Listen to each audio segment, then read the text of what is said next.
بسم اللہ الرحمن الرحیم۔ پیش خدمت ہے بال دیوتا کے پجاری، ایپیسوڈ نمبر 13۔ اگلے روز صبح سویرے یکتان بن سلوم کے ساتھی لوتان کے باپ انوس کو لے کر وہاں پہنچ گئے اور اسے سیدھا سرائے کے اس کمرے میں لے گئے جس میں لوتان کا قیام تھا۔ اس وقت لوتان سرائے کے اس کمرے میں اکیلا بیٹھا ہوا تھا اور یکتان بن سلوم کا وہ ساتھی جسے اس پر نگران مقرر کیا گیا تھا وہ کمرے کے ایک طرف اوٹ میں بیٹھا ان پر نگاہ رکھے ہوئے تھا۔ یکتان بن سلوم کے جو ساتھی لوتان کے باپ انوس کو لے کر آئے تھے وہ بھی ایک طرف ہٹ کر کھڑے ہو گئے تھے۔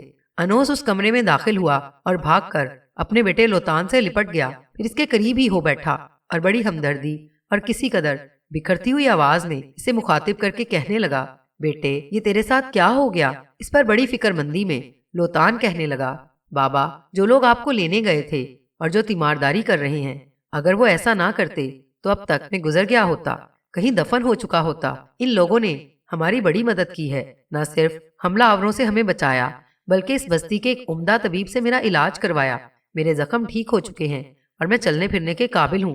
اس پر انوس کہنے لگا، بیٹے میں اپنے ساتھ دولت کا ایک چھوٹا سا انبار لے کر آیا ہوں اور جن لوگوں نے میرے بیٹے کو بچایا ہے یہ سب کچھ میں ان کے حوالے کر دوں گا، اس لیے کہ انہوں نے میرے بیٹے کو نئی زندگی دی ہے۔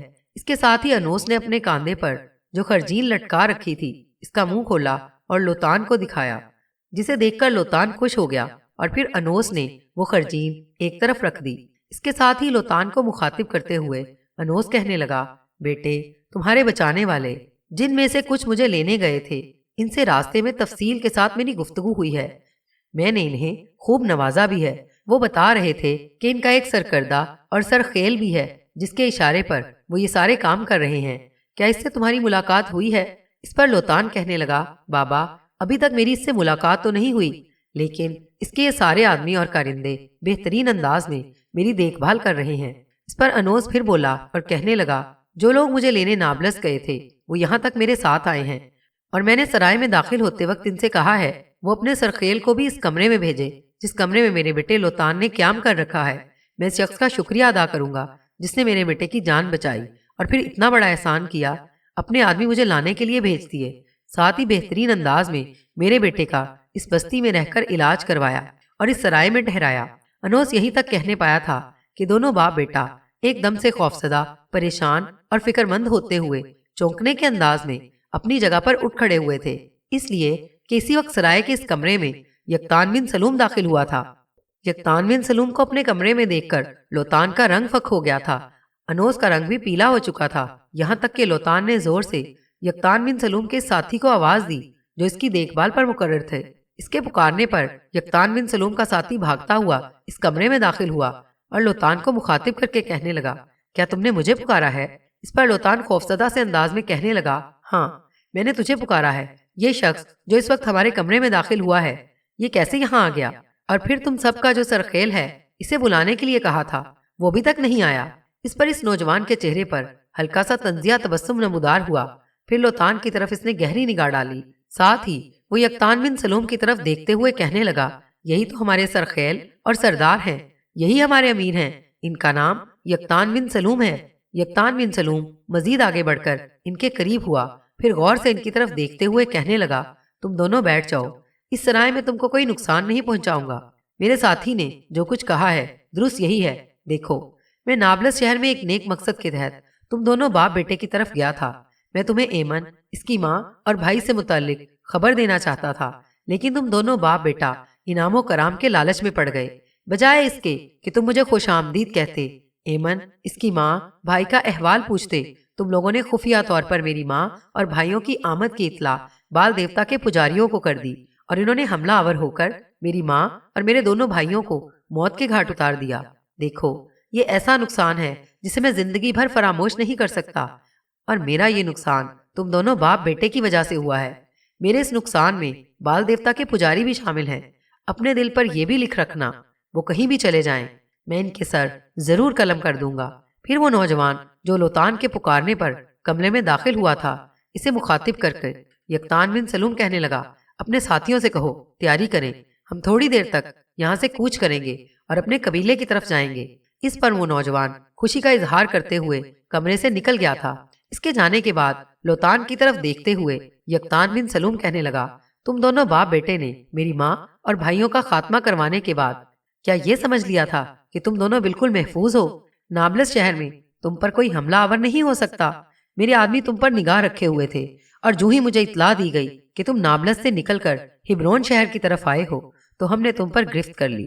یاد رکھنا، جو مسلح جوان تم پر اور تمہارے ساتھی تاجروں پر حملہ آور ہوئے تھے وہ بھی میرے آدمی تھے، اور جن لوگوں نے تمہیں بچایا وہ بھی میرے ہی مسلح جوان تھے۔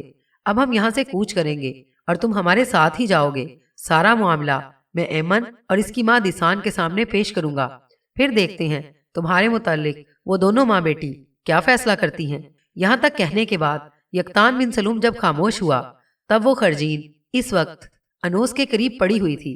وہ اس نے اٹھا کر یقطان بن سلوم کے پاؤں کے قریب رکھ دی اور منت کرنے کے انداز میں کہنے لگا، اس خرجین میں اس قدر مال ہے کہ ساری عمر کھاتے رہو تو ختم نہ ہو، یہ رکھ لو۔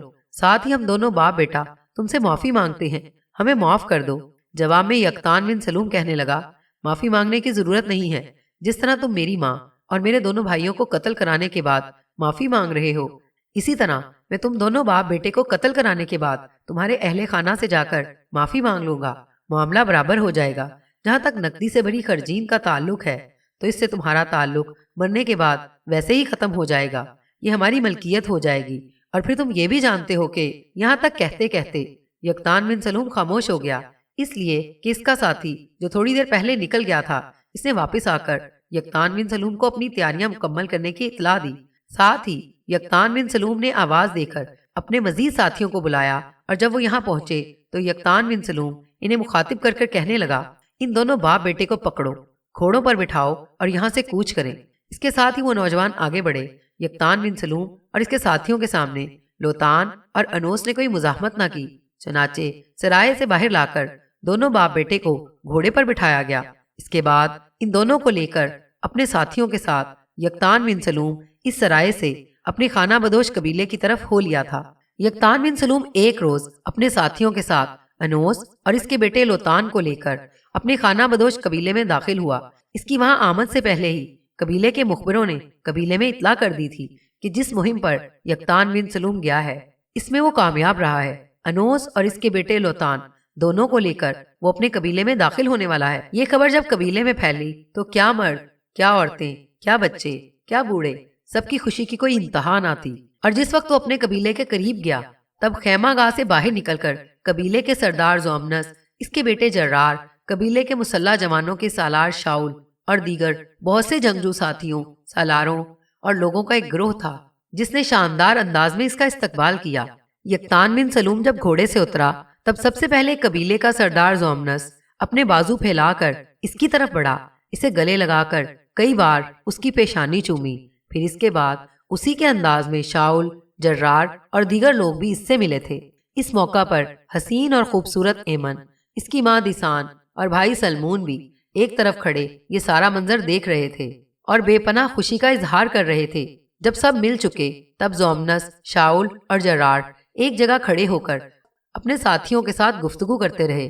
پھر سردار زومنس یقطان بن سلوم کو مخاطب کر کے کہنے لگا، بیٹے، سب سے پہلے تو ہم تمہیں مبارکباد دیتے ہیں کہ اتنی خطرناک مہم میں تم کامیاب اور کامران لوٹے۔ اس انوس اور لوتان کو تم وہیں کھڑا کر کے ان کی گردن کاٹ دیتے تو ہمیں خوشی ہوتی۔ تاہم اگر تم انہیں زندہ پکڑ لائے ہو اور لانے کا تمہارا کوئی مقصد بھی ہے تو بیٹے، تو اس کے تم مختار ہو۔ اب یہ کہو کہ تم ان کا کیا کرو گے؟ اس پر یقطان بن سلوم مسکراتے ہوئے کہنے لگا، سردار، میں ان دونوں کو دیسان، اس کی بیٹی ایمن اور بھائی سلمون کے سامنے پیش کروں گا۔ ان میں لوتان نام کا جو نوجوان ہے اس کی سگائی ایمن سے طے ہو چکی تھی۔ میں چاہتا ہوں کہ وہ تینوں ہی ان دونوں کے جرم کی سزا تجویز کریں تو زیادہ بہتر ہوگا۔ یقطان بن سلوم کے اس فیصلے کو زومنس، اس کے بیٹے جرار اور سالار شاؤل نے بے حد پسند کیا تھا۔ اس کے بعد یقطان بن سلوم انوس اور اس کے بیٹے لوتان کو لے کر وہاں سے ہٹتے ہوئے اپنے خیموں کی طرف جانا ہی چاہتا تھا کہ ایک دم اسے رک جانا پڑا، اس لیے کہ ایک طرف سے ایمن بھاگتی ہوئی اس کی طرف آئی تھی اور اس کے پیچھے پیچھے اس کی ماں دیسان اور بھائی سلمون بھی آ رہے تھے۔ قریب آ کر بے پناہ غصے اور غضبناکی میں ایمن نے یقطان بن سلوم کی طرف دیکھتے ہوئے کہنا شروع کیا، آپ ان دونوں مجرموں اور گناہ گاروں کو لے کر اپنی خیمہ گاہ کی طرف نہ جائیے گا۔ اس کے ساتھ ہی ہاتھ آگے بڑھا کر ایمن نے ایک جھٹکے کے ساتھ یکتان بن سلوم کی تلوار بے نیام کی، اس سے پہلے کہ کوئی دیکھتا کہ وہ کیا کرنے لگی ہے۔ وہ ایک دم اولوں کی ہولناک برسات کی طرح انوس اور لوتان دونوں پر وارد ہوئی اور پے در پے تلواروں کے وار کر کے ان کا خاتمہ کر دیا تھا، اور ان پر تلواریں برسا کر وہ بار بار اپنی روتی ہوئی آواز میں کہتی بھی جا رہی تھی، تم نے ایک ایسی خاتون کو ختم کیا جو میری ماں تھی، تم نے تو ایسے نوعمر لڑکوں کو موت کے گھاٹ اتار دیا جو میرے بھائی تھے۔ انوس اور لوتان دونوں کا خاتمہ کرنے کے بعد ایمن وہیں زمین پر بیٹھ گئی۔ لوتان کے لباس سے ہی اس نے یکتان بن سلوم کی تلوار کو خوب اچھی طرح صاف کیا، پھر یکتان کے قریب آئی، ایک گہری نگاہ اس نے پہلے یکتان پر ڈالی، پھر اس کی تلوار اس کی میان میں ڈالنے کے بعد پیچھے ہٹی۔ کچھ دیر تک عجیب سے انداز میں وہ یکتان بن سلوم کی طرف دیکھتی رہی، پھر کہنے لگی، اگر آپ کو میرا یہ فعل اور عمل ناگوار گزرا ہو تو میں معذرت خواہ ہوں، آپ سے معافی کی طلبگار ہوں۔ اس موقع پر دیسان اور سلمون جو ایمن کے پیچھے کھڑے تھے وہ بھی اسی انداز میں یکتان بن سلوم کی طرف دیکھے جا رہے تھے۔ آس پاس کھڑے لوگ بھی چپ تھے۔ زومنس، شاؤل اور جرار عجیب سے تعجب بھرے انداز میں ایمن کی طرف دیکھے جا رہے تھے، یہاں تک کہ یکتان بن سلوم نے ایمن کو مخاطب کیا، خاتون، ان دونوں کو پکڑ کر میں تمہارے ہی پاس لانے والا تھا۔ میرے سردار زومنس، شاؤل اور جرار کے درمیان یہی فیصلہ ہوا تھا کہ ان دونوں کو تم تینوں، ماں، بیٹے اور بیٹی کے سامنے پیش کیا جائے گا، اور جو فیصلہ تم ان دونوں کے بارے میں کرو گے وہی آخری ہوگا۔ تم نے کیونکہ خود ہی آگے بڑھ کر ان دونوں کا خاتمہ کر دیا ہے، لہٰذا خاتون، تمہارے اس فعل پر نہ کسی کو کوئی اعتراض ہے اور نہ اس پر کسی کے خفا یا غضبناک ہونے کا سوال اٹھتا ہے۔ یکتان بن سلوم کے ان الفاظ پر جہاں ایمن خوش ہو گئی تھی، وہاں دیسان اور سلمون بھی مطمئن دکھائی دینے لگے تھے۔ پھر زومنس کے حکم پر انوس اور لوتان دونوں کی لاشوں کو ٹھکانے لگا دیا گیا تھا۔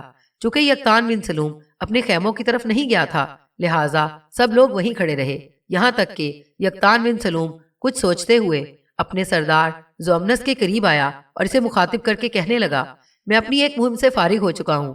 اس انوس اور لوتان کا معاملہ میرے لیے بڑا اہم تھا، میری بڑی خواہش تھی کہ میں ان دونوں کو گرفتار کروں، اور میں ایسا کرنے میں کامیاب ہوا۔ اب چونکہ ایمن کے فیصلے پر ان دونوں کو اپنی زندگی سے ہاتھ دھونے پڑے ہیں اور ان کا خاتمہ ہو چکا ہے، لہٰذا میں اپنی دوسری منزل کی طرف روانہ ہونا پسند کروں گا۔ میرے جو ساتھی اس مہم میں میرے ساتھ گئے تھے، میں چاہتا ہوں میری دوسری مہم میں جو قبرص کی طرف ہے وہی میرے ساتھ جائیں، اور مجھے امید ہے کہ جس طرح میں اور میرے ساتھی اپنی پہلی مہم میں کامیاب ہوئے ہیں، دوسری مہم میں بھی ہم سرخرو ہوں گے۔ یہاں تک کہنے کے بعد یکتان بن سلوم رکا، اس کے بعد دوبارہ زومنس کی طرف دیکھتے ہوئے کہنے لگا، میں اپنے ساتھیوں کے ساتھ صرف 2 دن یہاں قیام کرنا چاہتا ہوں، اور ایسا میں اس لیے چاہتا ہوں کہ میرے ساتھ جانے والے میرے رفیق آرام کر لیں، سستا لیں، اس کے بعد میں قبرص کا رخ کروں گا۔ زومنس، شاؤل، جرار اور وہاں کھڑے دیگر لوگوں نے یکتان بن سلوم کی اس تجویز سے اتفاق کیا تھا۔ اس کے بعد یکتان بن سلوم اپنے خیموں کی طرف ہو لیا تھا۔ دیسان، سلمون اور ایمن بھی اس کے ساتھ تھے۔ وہ چاروں اپنے خیمے میں داخل ہوئے، جہاں یکتان بن سلوم اپنی ماں اور دونوں بھائیوں کے ساتھ رہا کرتا تھا۔ سب چپ چاپ خیمے میں جو نشستیں تھیں ان پر بیٹھ گئے۔ کچھ دیر خاموشی رہی، پھر ایمن نے ایک گہری نگاہ اپنے سامنے بیٹھے یکتان بن سلوم پر ڈالی اور کہنے لگی، میں نے آج تک کسی موضوع پر آپ سے زور دے کر گفتگو نہیں کی، لیکن اب وقت آ گیا ہے کہ ایسا کیا جائے۔ میرا پہلا تقاضا جو آپ سے ہے وہ یہ کہ آج بلکہ ابھی کے بعد آپ اپنے قبیلے کے چرواہوں میں جا کر نہیں رہا کریں گے، اسی خیمے کے اندر رہیں گے، اور اگر آپ نے میری یہ بات نہ مانی تو پھر میں، بھائی اور ماں یہاں سے نکل کر کہیں اور چلے جائیں گے، اور ہم تینوں یہ سمجھیں گے کہ آپ ہمیں اپنے پاس رکھنا ہی نہیں چاہتے۔ دوسری بات جو میں آپ سے کہنا چاہتی ہوں وہ یہ کہ لوتان سے میری منگنی میری ماں نے کی تھی، میں نہ اسے جانتی تھی نہ میں نے اسے کبھی پسند کیا۔ جس وقت اس نے آپ کی ماں اور دونوں بھائیوں کو دھوکہ دہی سے قتل کروایا تھا، اس وقت ہی وہ میرے لیے کائنات کا بدترین شخص اور دنیا میں میرے لیے سب سے بڑا دشمن بن گیا تھا۔ میں نے اپنے دل میں یہ ٹھان لی تھی کہ یہ اگر میرے سامنے آیا تو میں اس کی گردن ضرور کاٹوں گی۔ سو میں نے اپنا وعدہ پورا کر دیا۔ جو ہی آپ انوس اور لوتان کو لے کر آئے، میں نے دونوں کی گردنیں کاٹ دی، اس لیے کہ میں آپ کی ماں کو اپنی ماں اور آپ کے بھائیوں کو اپنا بھائی خیال کرتی تھی۔ وہ میری ماں اور 2 بھائیوں کے قاتل تھے، لہٰذا میری موجودگی میں انہیں زندہ رہنے کا کوئی حق نہ تھا۔ تیسری بات جو میں آپ سے کہنے لگی ہوں وہ بھی غور سے سنیے گا۔ آپ یہ سمجھ رہے ہوں گے کہ ماں اور بھائیوں کے قتل ہو جانے کے بعد اس کائنات میں آپ اکیلے رہ گئے ہیں۔ ہرگز نہیں، میں، میری ماں، میرا بھائی آپ کے ساتھ ہیں۔ آپ یوں سمجھیں کہ ہم اب پہلے کی طرح گھر کے 4 افراد ہیں اور مجھے امید ہے کہ آپ میری اس دلیل سے اتفاق کریں گے، اور میرا چوتھا تقاضا آپ سے یہ ہے کہ آج کے بعد آپ ہم تینوں کو بتائے بغیر کہیں نہیں جائیں گے، نہ اپنے آپ کو خطرات میں ڈالیں گے، نہ یہ سمجھیں گے کہ چونکہ آپ اکیلے رہ گئے ہیں لہٰذا جو کچھ بھی ہو جائے اس کی پرواہ نہیں، ہرگز نہیں۔ آئندہ جب بھی آپ کہیں جائیں تو اپنے ذہن میں یہ بات رکھیے گا کہ 3 اور افراد بھی آپ کی ذات سے وابستہ ہیں۔ میرا 5واں مطالبہ آپ سے یہ ہے کہ آج تک جب کبھی آپ نے مجھے مخاطب کیا یہی کہتے رہے خاتون، یہ بات ہے۔ اب میرا مطالبہ یہ ہے کہ آپ مجھے خاتون کہہ کر مخاطب نہیں کریں گے۔ میں نہ آپ کے لیے اجنبی ہوں اور نہ ہی ناآشنا، ہم گزشتہ کئی ماہ سے اکٹھے رہ رہے ہیں، آپ میری عادات اور خصلتوں سے واقف ہو چکے ہیں اور میں آپ کی عادات کو اچھی طرح جان چکی ہوں جو یقیناً ہمارے لیے پسندیدہ ہیں۔ یہاں تک کہتے کہتے ایمن کو رک جانا پڑا، اس لیے کہ اس موقع پر یقطان بن سلوم کے چہرے پر ہلکا سا تبسم نمودار ہوا تھا۔ پھر وہ کہنے لگا، میں تو سمجھتا تھا کہ تم ایک چپ چاپ لڑکی ہو، لیکن تم نے تو آج اچھا خاصا اپنی خطابت کا ثبوت دے دیا ہے۔ یقطان بن سلوم کے ان الفاظ پر ایمن کہکا مار کر ہنس دی۔ اس کے اس طرح ہنسنے پر اس کی ماں اور سلمون بھی ہنس دیے تھے، یہاں تک کہ ایمن نے پھر یقطان بن سلوم کو مخاطب کیا، ابھی میرے مطالبات ختم نہیں ہوئے، میں آپ سے یہ بھی کہنا چاہتی ہوں کہ آئندہ کسی بھی وقت کا کھانا آپ باہر سے نہیں کھائیں گے۔ میں یہ نہیں کہتی کہ آپ کوئی کام کاج باہر جا کر نہ کریں، آپ کے جانور ہیں، ریوڑ ہیں، اس کے علاوہ قبیلے میں آپ کی بڑی اہمیت ہے، اس بنا پر آپ سارے کام کریں، لیکن کھانے کے وقت اپنے خیمے میں آئیں گے اور ہمارے ساتھ بیٹھ کر کھانا کھائیں گے۔ یہاں تک کہنے کے بعد ایمن لمحہ بھر کے لیے خاموش رہی، تب یقطان بن سلوم بول اٹھا اور کہنے لگا، ایمن تم نے کافی مطالبات کر دیے ہیں، اب میری بھی ایک بات سنو۔ اس پر مسکراتے ہوئے ایمن بول اٹھی، ابھی میرے مطالبات تو ختم نہیں ہوئے، بہرحال اگر آپ کچھ کہنا چاہتے ہیں تو پہلے آپ کی سنوں گی۔ جواب میں یقطان بن سلوم نے کچھ سوچا، پھر کہنے لگا، 2 دن بعد میں اپنے انہی ساتھیوں کو لے کر اپنی نئی مہم کی طرف جاؤں گا جو پچھلی مہم میں میرے ساتھ تھے۔ نئی مہم جزیرہ قبرص کی ہے اور یہ پہلی مہم سے زیادہ خطرناک ہے۔ میں ان پجاریوں کو جو بال دیوتا کے بڑے گرویدہ اور اس کے ارادت مند ہیں، جو میری ماں اور میرے دونوں بھائیوں کے قاتل ہیں، زندہ نہیں چھوڑوں گا۔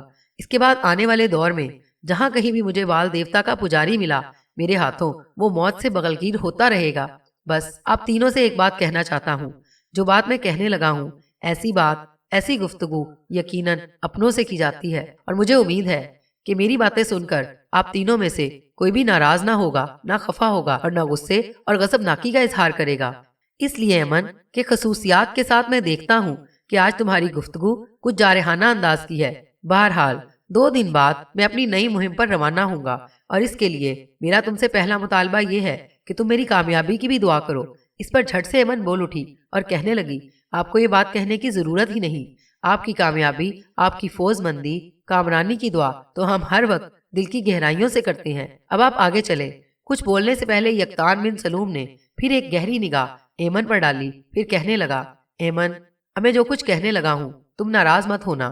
اگر میں اس مہم سے کامیابی کے ساتھ اپنے دشمنوں سے نمٹ کر زندہ سلامت واپس آ گیا تو یہ میری خوش قسمتی ہے۔ دیکھو حالات کا کچھ پتہ نہیں ہوتا، وقت کسی وقت بھی کسی کے خلاف اپنے دور کو الٹا گھما سکتا ہے، اور اگر میں اس مہم کے دوران کامیاب نہ ہو سکا یا مارا گیا تو پھر آپ لوگوں سے میری التجا ہے کہ آپ میرے ان خیموں، میرے اثاثوں اور میرے سارے جانوروں اور میرے ریوڑ کے مالک ہوں گے، اور تینوں اسی قبیلے کے افراد بن کر اپنی زندگی کے دن گزارتے رہیں گے۔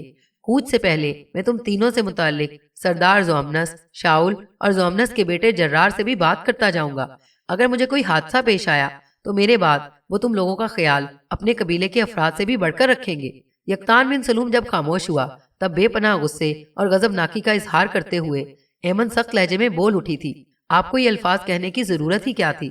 خداوند قدوس اور ہمارے لا شریک رب کو منظور ہوا تو جس مہم پر آپ نکل رہے ہیں اس میں آپ کامیاب اور کامران ہو کر واپس اپنے قبیلے میں آئیں گے۔